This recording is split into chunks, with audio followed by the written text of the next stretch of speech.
এখানে কিছু স্টুডেন্টের নাম দেওয়া রয়েছে এবং কিছু অবটেন মার্কস আছে এবং টোটাল মার্কস 500 এক্সাম হয়েছে। তা আমাকে হয়তো ম্যানেজমেন্ট বললো এগুলোকে র্যাঙ্কিং গুলো বার করতে হবে, কার কত র্যাঙ্ক এসছে। তা আমি র্যাঙ্ক বার করার জন্য আপনারা কি করবেন, র্যাঙ্ক ফাংশন ইউজ করবো, ইকুয়াল টু র্যাঙ্ক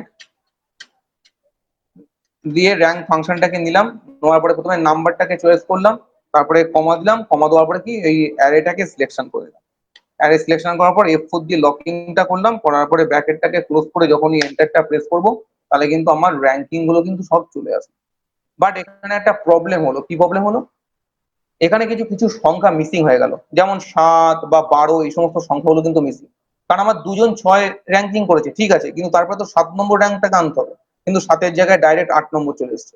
বা এখানে দুজন 11 র্যাঙ্ক করেছে, দুজন 11 র্যাঙ্কের পরে তো 12টা আমার দরকার আছে, বাট 12-এর বদলে ডাইরেক্ট 14 চলে এসছে। তাহলে কিন্তু আমার র্যাঙ্কিংটা হয়েছে ঠিকই, বাট কিছু প্রবলেম হয়ে গেছে, কারণ কিছু সংখ্যা মিসিং হয়ে গেছে।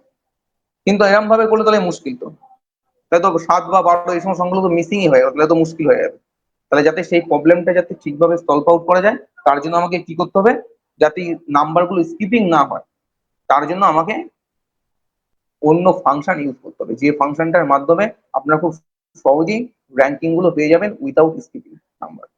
তা কি করবো, তো এখানে ইউনিক নাম্বারগুলো বার করতে আমরা কি করবো, ইকুয়াল টু দেওয়ার পরে সাম প্রোডাক্ট ফাংশনটাকে ইউজ করলাম, করার পরে কি করলাম, অবটেন মার্কসটাকে সিলেকশন করলাম, এইটা কি করলাম, লেস দেন ইকুয়াল টু, যদি এই পুরো রেঞ্জটা হয়, পুরো রেঞ্জটাকে সিলেকশন করলাম, পুরো রেঞ্জ সিলেকশন করার পরে F4 দিয়ে লকিংটা করলাম, দেওয়ার পরে ব্র্যাকেটটাকে ক্লোজ করলাম।